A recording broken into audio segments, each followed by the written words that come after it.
आज हम एक ऐसी कंपनी की कहानी देखने वाले हैं जो कभी मोबाइल की दुनिया पर आप कह सकते हैं राज करती थी और फिर अचानक से गायब हो गई। जी हाँ, हम बात करें नोकिया की। इस पूरी कहानी को परत दर परत समझने के लिए मैं आपको फैक्ट्स बताऊंगा और मेरे साथ हैं हमारे विशेषज्ञ जो इस पर अपनी गहरी राय देंगे। चलिए शुरू करते हैं। तो हमारा सफर कुछ ऐसा रहेगा। हम देखेंगे कि नोकिया टॉप पर कैसे पहुंचा, फिर बात करेंगे जलते हुए प्लेटफॉर्म की, माइक्रोसॉफ्ट के साथ उनके दाव की और कंपनी के अंदर के डर के माहौल की। आखिर में देखेंगे कि इसका अंजाम क्या हुआ और हम इससे क्या सीख सकते हैं। चलिए थोड़ा समय में पीछे चलते हैं। सोचिए 2000s का दौर, वो टाइम जब लगभग हर किसी के हाथ में एक नोकिया का फोन होता था, है ना। ऐसा लगता था कि नोकिया को कोई हिला ही नहीं सकता। और सिर्फ लगने की बात नहीं है, आंकड़े भी यही कहते हैं। देखिए 2010 के आखिर तक भी नोकिया का मार्केट शेयर करीब 31% था, मतलब सैमसंग से बहुत बहुत आगे।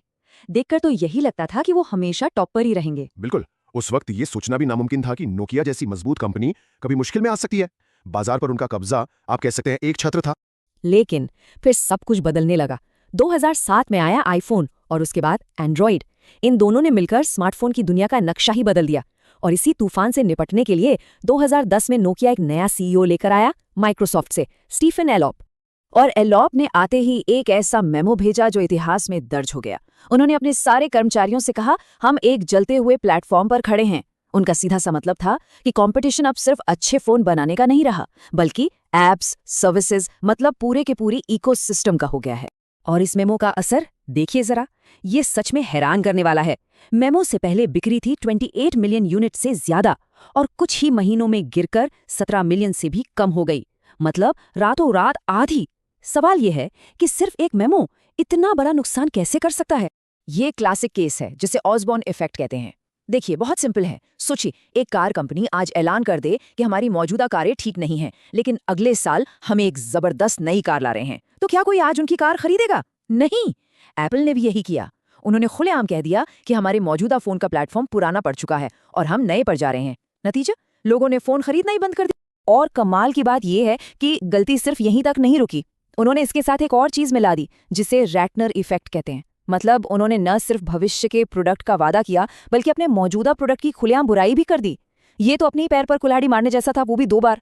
कस्टमर्स को एक साथ 2 मैसेज मिले। पहला, हमारा फोन अभी मत खरीदो, और दूसरा, हमारा फोन वैसे भी अच्छा नहीं है।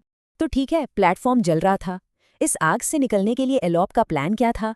प्लान था माइक्रोसॉफ्ट के साथ एक बड़ी पार्टनरशिप। फैसला ये हुआ कि नोकिया अपने पुराने सॉफ्टवेयर सिम्बियन और मीगो दोनों को छोड़कर सिर्फ और सिर्फ विंडोज फोन का इस्तेमाल करेगा।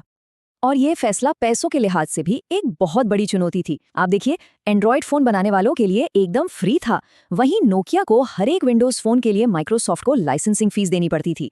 इसका सीधा असर ये हुआ कि वो सस्ते स्मार्टफोन्स के मार्केट में कंपटीशन से ही बाहर हो गए। और यही मार्केट तो हमेशा से नोकिया की सबसे बड़ी ताकत थी। फोर्ब्स ने इसकी एक बहुत अच्छी मिसाल दी थी। ये कुछ ऐसा था जैसे जब दुनिया बॉल पॉइंट पेन इस्तेमाल करने लगी थी, तब नोकिया एक ऐसा फाउंटेन पेन बनाने की कोशिश कर रहा था जिसमें बॉल पॉइंट की रिफिल भी लग जाए, मतलब एक हाइब्रिड बनाने की कोशिश। लेकिन मार्केट तो आगे बढ़ चुका था। लोग नई आसान टेक्नोलॉजी अपना चुके थे। उन्हें कोई आधा अधूरा जुगाड़ नहीं चाहिए था। लेकिन कहानी में एक और बड़ा पेंच है। सिर्फ एक गलत स्ट्रैटेजी इतनी बड़ी कंपनी को डुबा नहीं सकती। सवाल यह है कि नोकिया जैसी टैलेंटेड कंपनी, जिसके पास इतनी रिसोर्स थे, वो इस स्ट्रैटेजी को ठीक से लागू क्यों नहीं कर पाई? आखिर कंपनी के अंदर चल क्या रहा था? और यही सवाल इस पूरी कहानी के दिल में है। आखिर क्यों इतने सारे रिसोर्स और टैलेंट होने के बावजूद नोकिया आईफोन के टक्कर का एक भी फोन नहीं बना सका? इसका जवाब ढूंढने के लिए एक बहुत मशहूर स्टडी हुई और जवाब मिला कंपनी के अंदर ही। जी हाँ, और जो खुलासा हुआ वो वाकई चौंकाने वाला था। इनसीड की एक स्टडी ने बताया कि नोकिया के अंदर एक डर का कल्चर बन गया था। एक ऐसा माहौल जहां मिडिल मैनेजर्स अपने टॉप बॉस को सच बताने से डरते थे। कोई भी बुरी खबर ऊपर तक पहुंच ही नहीं पाती थी। और इस डर की कई वजहें थीं, जैसा कि आप देख सकते हैं। टॉप मैनेजर्स का गुस्सा, नौकरी या अपना स्टेटस खोने का डर। नतीजा ये हुआ कि सब कुछ अच्छा दिखाने के लिए झूठी पॉजिटिव रिपोर्ट्स बनाई जाने लगी।